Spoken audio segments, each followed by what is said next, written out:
All right there, guys. How you doing? We're here to try and answer one rather simple yet also very complex question, which is why did Trump win the 2024 presidential election?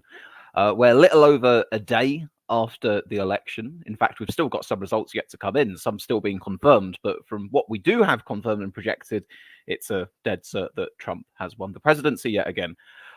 Now, this has come as a slight surprise based on the polling that had been out. Now, the polling was tight, but it had Trump ahead a little bit in a few swing states. It had Harris ahead a little bit in a few swing states. There was a stray poll concerning Iowa, I think it was, that got a lot of people very excited shortly before the election. But I think that one, well, clearly proved to be an outlier and inaccurate. Now, in a nutshell, when I'd said to you guys I wasn't sure who'd win the election, and I really wasn't, even on the night, but if I had to choose, I'd pick Trump. I said because I felt that, if anything, the polls would probably underestimate his support, and that there had been recent history in the previous elections of that kind of thing happening as well. I was aware that pollsters had obviously changed their methodologies. They changed the way that they were trying to get in touch with Trump voters to try and correct the issue, but there's obviously no way of knowing if you correct that until you get the actual results. And as it turned out, underestimating Trump, overstating Harris relative to Trump. But that only explains or discusses at least why didn't the polls see it coming, or the facts that the polls were wrong. But why did Trump win in 2024? I think we've got to go back to 2020 first of all. Trump had been in, he'd had his time in office. And back then, I think it was still possible to sort of view Trump winning the presidency as a bit of an aberration, a bit of a strange thing that wasn't supposed to happen, maybe a bit of a one-off or something. And then Biden comes along, familiar Biden, hardly any of the controversy that surrounded Donald Trump during his time in office. And, he had been Obama's vice president, seen as sort of like, unifier, safe pair of hands, etc., etc. And ultimately, Biden did win. He sort of, preached this message of unity, coming back together, all that sort of thing. He won. But it is worth mentioning that even in the 2020 election, Trump did actually put on votes relative to 2016. He gained votes. He lost to Biden, but he gained votes. More people went out and voted for him at the ballot than they had the last time round. And when Biden took over, obviously he was I was going to say he was in advanced stage. He was, indeed he is now. Although funnily enough, Trump, I think, is now even older than Biden was at the time when he won that election. But there we are. But Biden had sort of indicated that, it would eventually be time to pass the baton over to a new generation, and that was widely assumed that, maybe it would go to Kamala Harris. Maybe you'd end up having a primary at some point, but the point being it wouldn't be the next election then being Joe Biden and Trump again. Obviously, as we know, Biden chose not to budge, and as basically everyone saw, his advanced age, his physical health, his mental faculties, those things began to decline. That was all. I mean, that was on show for people. People knew that it was happening, but I think that there was an element of a little bit of gaslighting almost. That people within the Democratic Party, oh no, Joe's fine. You should see him when we're chatting to him. Just us with him in the room. Oh, he's always on the ball. He's great. Oh no, these silly smears. No, don't worry. Joe's doing fine. And then we had that debate earlier this year with Biden versus Trump, where Biden was just, it wasn't just a matter of fumbling over a few words here. He was losing track. He was becoming incoherent. It looked like he was staring off into space at times. Trump at one point even sort of looks at him and says, I don't understand what he just said at the end of that. And he was spot on as far as that was concerned. And then you ended up having mounting pressure. And even then, it still took a little while for Biden to decide to go. You had mounting pressure on him. You had protests, you had Democratic insiders and all the rest of it. And finally, he ended up declaring that he was not going to stand. At that point in time, you didn't really have an awful lot of time left before the election. You could have held a very, very speedy primary, perhaps.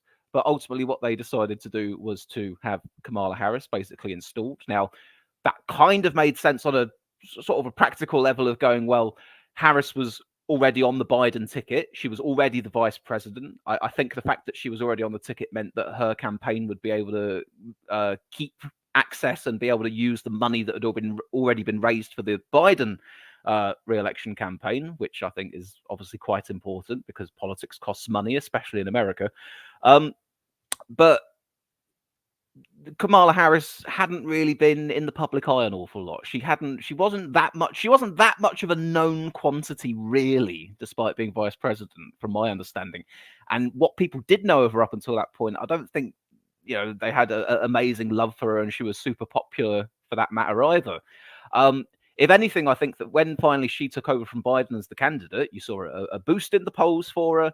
And you saw, a bit of a moment within the Democrats, the brat summer, as they called it. And that seemed like a bit of okay, it's all falling back into place for them now. Now that Kamala Harris is in, the difference with Biden definitely going to lose to Trump, but Kamala Harris, there seems to be some energy in there, there seems to be some popular support. In retrospect, and I say this as an observer who wasn't paying incredibly close attention to the US election over the course of the year, so perhaps American viewers will know this in more depth than I do. But I feel that perhaps there was a bit of an artificiality to this sort of Kamala kind of thing going on, that probably amongst Democrats, amongst people who are very politically engaged, amongst those kinds of people, politically engaged on the progressive end of politics, or Democrat supporting end, I ought to say, not the Trump types, of course, but amongst them people, jubilation. We've had to get rid of Biden. What a shame! But you know what? We've got Kamala Harris now. She could do what Biden couldn't. There we go. We can take on Trump. Now, Trump. God, where do you start with Trump? Where do you start with Trump? My goodness. There's the things we already know. There's the accusations that have been made against him by women. There are the comments that he's been caught on camera saying. There are many of the horrible things that he said to countless numbers of people, and generally just his very abrasive personality. And that really is just scratching the surface there. But he had his time in office, and throughout his time in office, I'm not a fan of Trump. I'm not aligned with that kind of part of politics, really. But for most of Trump's time in office, I kind of just saw it as, well, I don't like him. I don't really like the things that he says or does, but it's a bad president. It's a bad choice of president. He'll be gone at some point. It's a personality problem more than anything else, really.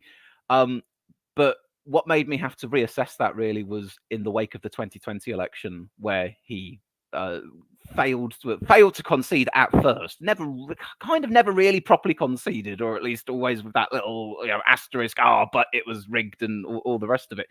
But I think in a democracy where we value things like the peaceful transition of power from one party to another, this country, we've just had 14 years of Tory rule. Now we've moved over to Labour being in charge.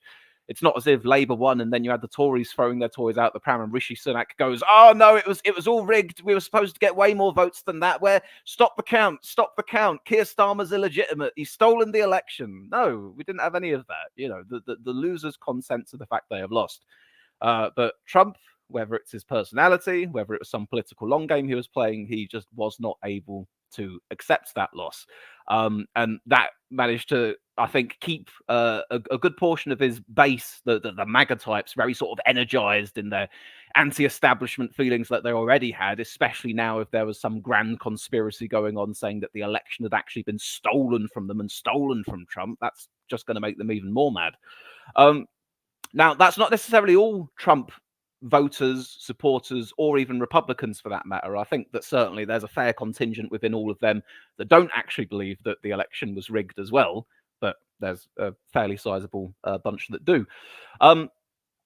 And it seemed like that might well have been the end of Trump. He was out of office, he was facing impeachment, he started facing all of these different court proceedings against him. It kind of looked like his time in the sun was over, and he just wasn't going to be able to come back. And then during the Biden presidency, you had the Supreme Court overturning Roe v. Wade, which was a consequence of Trump having appointed the conservative judges that he did appoint within his time in office. And that with the Democrats, I think at the midterms, it did manage to energize votes for the Democrats. And the Democrats definitely sort of in opposition to that kind of rode that and were expecting and hoping that that would deliver more votes for them at this presidential election as well, namely from women. Obviously, that didn't happen to the degree that they were hoping. I know loads of women out there who's, my reproductive rights, how dare you? And that was a driving force for them, but it wasn't as universally a driving force, I guess, as some of them had thought. But the thing with Trump is that he doesn't seem to go away for very long. It's a little bit like Nigel Farage in this country almost. You think he's done, you think he's out, and then after a little while he comes back in. And I think the thing is that the Republican Party had been so reshaped and remolded by Trump in just a short amount of time since 2016 that there wasn't really anyone who could have taken over from Trump to be the new candidate. I think for a little while, like Ron DeSantis was talked about as a potential successor to Trump, but ultimately Trump, just the size of his character, all of the rest of it, he was always going to be the guy. Now, none of this explains why he won the election, does it? Not necessarily. We've recounted the story up until now, but why did Trump win the election? If I was going to give one really, really simple answer for it, it's the economy, stupid. And that's the thing that I and others, I think, probably allowed ourselves to forget in this. Although belatedly, I said, yeah, I think Trump's going to win. There was a good bulk of this year where I thought it'd probably be Kamala Harris after she'd taken over. What I had ignored was when Americans were polled and asked, what are the most important issues to you in this election, they would say democracy, they would say the economy, and then in slightly lesser amounts, but still sizable amounts, you'd have things such as immigration, abortion rights, etc. Now, the democracy issue, that kind of cuts both ways, really, because as far as a lot of the Trump supporters are concerned, the election was stolen from them the last time round. So this election's really important for democracy because we can't allow them to do it again. We've got to win and win big, so they can't steal it from us. As far as the Democrats are concerned, and as far as I'm concerned, the rest of the sane world, it was, this is the guy that refused to accept the fact that he lost the last time round. Democracy is on the line because we really can't be having this kind of shit. We can't be having these kind of people getting into government who aren't about that peaceful transition of power. I don't think I even mentioned January 6th yet, have I? There's literally that much to list off that I hadn't even got to any of that. So democracy arguably was a factor that you could apply to both sides, having their own reasons of stating democracy as being why they'd vote. But as far as the economy's concerned, the US had much better times economically under the Trump presidency than it did under the Biden presidency. Now, here's the thing. Under the bulk of the Biden presidency, you had COVID. You had rampant inflation. You had a lot of the same pressures that we're facing our countries in Europe, all the rest of it. And we know how bad that's been for us over the last few years. And although I don't think that the external forces of this were by any means Joe Biden's fault, just in the same way that, I don't blame Boris Johnson or Liz Truss or Rishi Sunak for the fact that COVID happened or the fact that Ukraine got invaded. But obviously, the people in charge will make policy decisions in response to these things. Those are the things that we can fairly criticize. If you were to ask Americans maybe that really basic question of just, well, do you feel better off than you were 4 years ago? Were you doing better? Were you earning more money? Were the prices in the shops lower under Biden or under Trump? And even if a portion of that blame, I think, isn't necessarily to be laid at Biden's feet specifically, he was the guy in charge overseeing all of this. He was the government when a lot of this was going on. And although inflation has began to fall for the Americans, obviously, as we know, falling inflation doesn't mean prices get cheaper. It just means that they rise at a slightly slower rate. So I do think that. NA says, by the way, that the US had the fastest economic growth under Biden, from what I remember hearing. I wonder whether or not that may have been slightly clouded by the post-COVID kind of situation. because obviously, for our country as well, there was a period of time where we had incredibly strong growth and we were the fastest growing yada yada in what have you. But a good deal of that was to do with sort of the economy and the GDP kind of bouncing back from the big drop that they had during the COVID era. There were measures that Biden brought in for the US and the economy that I thought were pretty good. That I thought, yeah, the Americans must be quite happy with that. Yeah, the economy's going rather well. That's the same sort of narrative that I'd heard for a long time, that the US economy was doing good. And maybe it was. Maybe the US economy was doing pretty good. But even though the economy was doing well, if the individual men and women don't feel that the economy is doing well, if actually the money that you're earning each month is going less far, not as far as it was before, then the economy might as well be doing badly because of the way that it impacts you personally. So I do think that probably is a pretty important factor that we don't want to overlook there, because most elections are generally decided by, how do people feel about the state of the economy? Do they feel richer or poorer? Which of the candidates or parties do they view as being better on the economy or more likely to deliver for them what they need? So I think that actually is one very important element of it that's kind of always there. It's always around us. But sometimes in trying to search for specific answers, we overlook one of the really big answers right in front of us, which is the economy, stupid, as it's always put. Add into that as well, I think that you have, obviously, if we're talking about the Trump base specifically, they are and were and remain just as energized as they've always been. They view Trump as their guy, their anti-establishment guy. He's the one that's offering a totally different brand of politics from the rest of them. So those guys, that lot were never really going to abandon Trump, to be honest. And I think as well, what did a fair bit of damage to the Democrats is the fact that Joe Biden stuck around for as long as he did. I don't think Kamala Harris was an amazingly strong candidate, although I think that there was something of a damaged brand almost, in the fact that Biden had been in for so long that all of the people around him, elements of the media for that matter as well, were doing their best to sort of smooth over all the concerns everybody had about him. No, Biden's fine. Joe's doing good. Don't you worry. And people could see that wasn't really the case. And again, think in this country. Think about the Tories. You had Boris, you had Truss, you had Sunak. Truss arguably made things worse rather than making them better post Boris. But Sunak was in. I don't think Sunak was a terrible prime minister. I don't think he was a particularly good one either. Middling.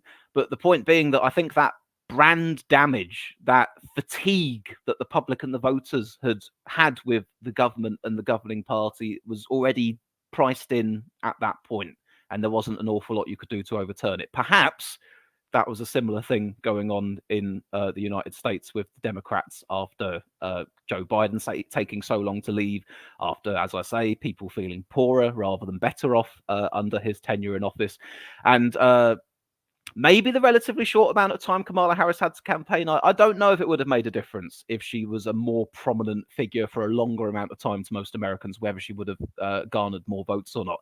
I did hear one interesting bit of analysis that said something like, if you wanted to pick, and this is demographically speaking, if you wanted to pick the candidate that would appeal least to sort of like the wavering Trump supporters, the ones to try and win them back from Trump or the MAGA crowd over to the Democrats, probably a mixed race woman from California, not the best way to go with that. That seems like antithetical to exactly California, the liberal metropolitan elites from California, all the progressives from California, and probably some degree of latent racism and sexism amongst a section of those voters as well. But again, by no means do I describe that as being, a major reason that affects a lot of people. But it's there, it exists out there.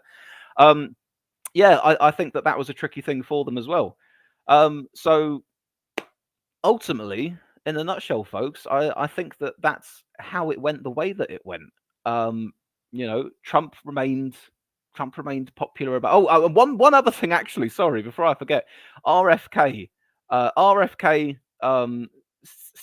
stepping down from the race and endorsing Trump.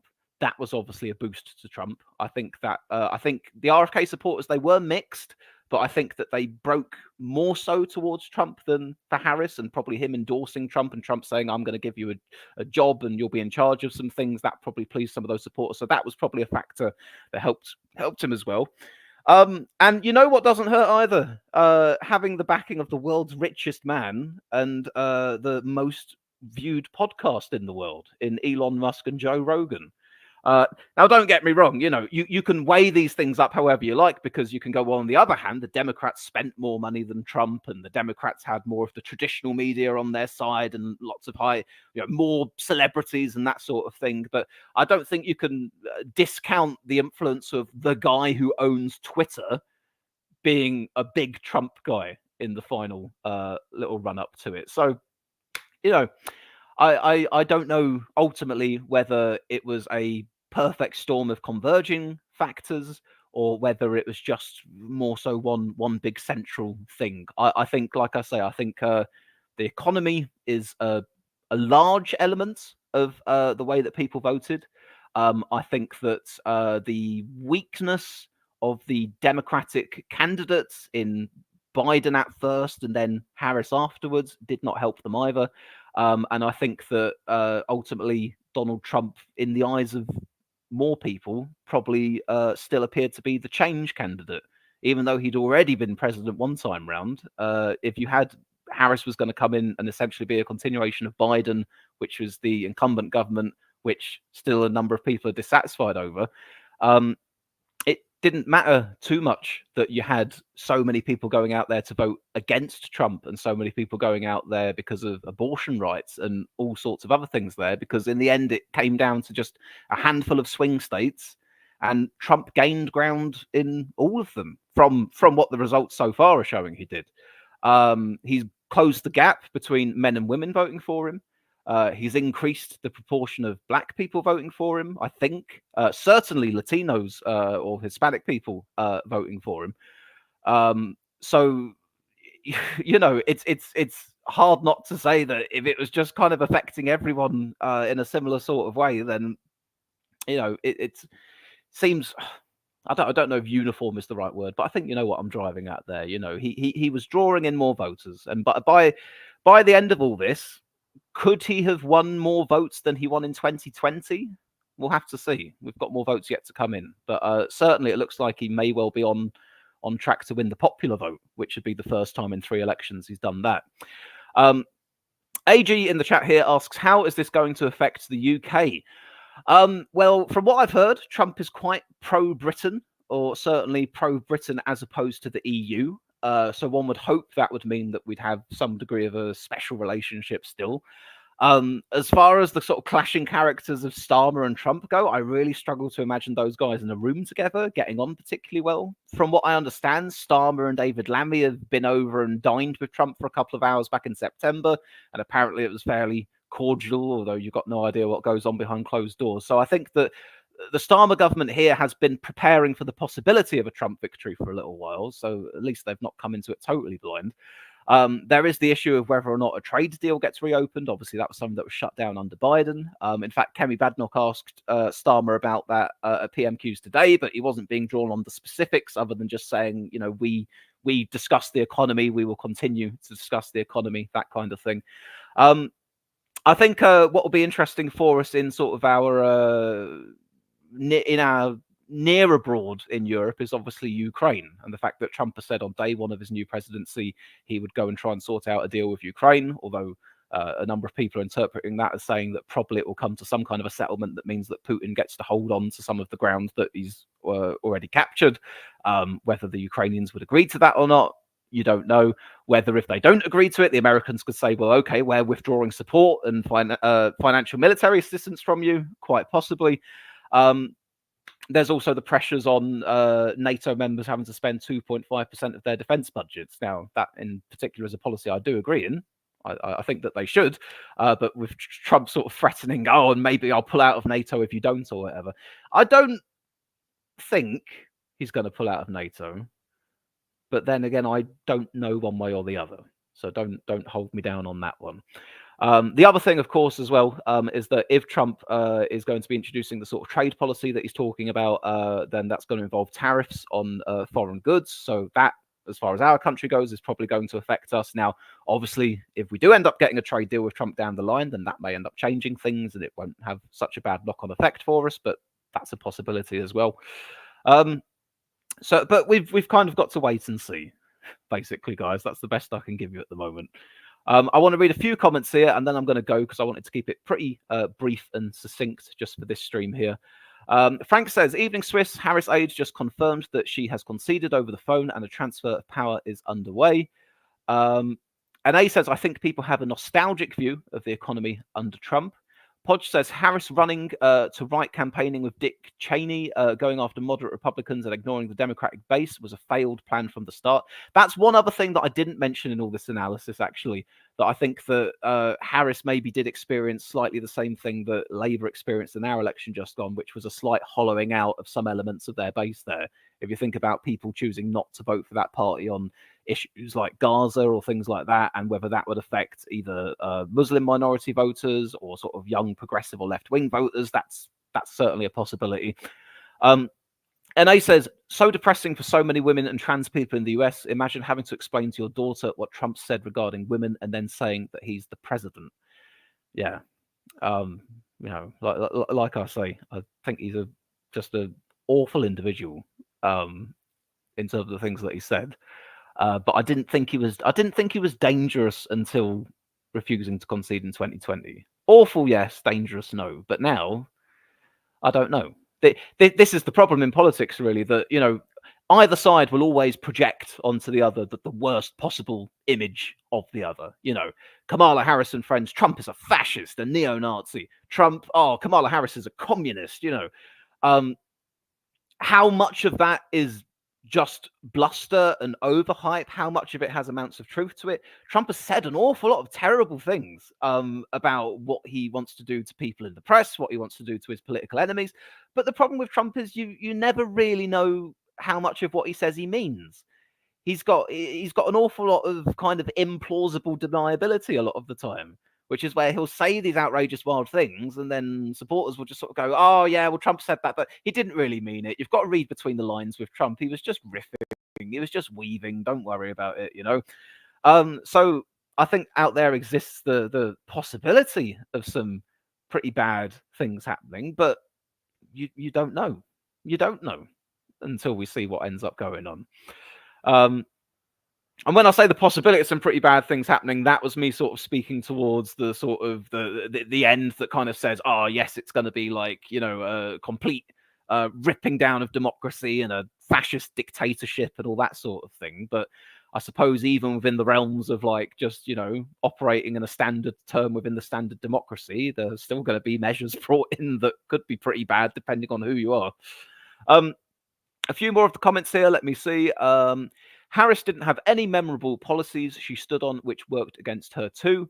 It's frightening that Trump is surrounded by yes men this time, so there'll be far less people standing up to him in his administration. Lee Hallam says, I think Harris having 100 days was a problem. If she had 50 days, she might have won. They had too long to remember why they thought she was a rotten VP. That's interesting, because I was thinking about what if she had longer. You're saying what if she had shorter? Certainly the boost that she got in the polls seemed to, fade away and diminish by the time that the election had rolled around. So maybe a shorter campaign would have been beneficial for her. And it was a pretty short one to begin with by American standards. Room 101 says, people hate woke rainbow stuff and vote for Trump. Well, yes, basically. That is indeed one of the motivating factors why some people vote for Trump. You've put it in very blunt terms there, but I'm not going to disagree with you. There are absolutely elements of Trump's voter base that say we do not like certain elements of progressive politics. We think it's gone too far. We don't like some of the areas it's entering into. We will vote Trump to try and stop it.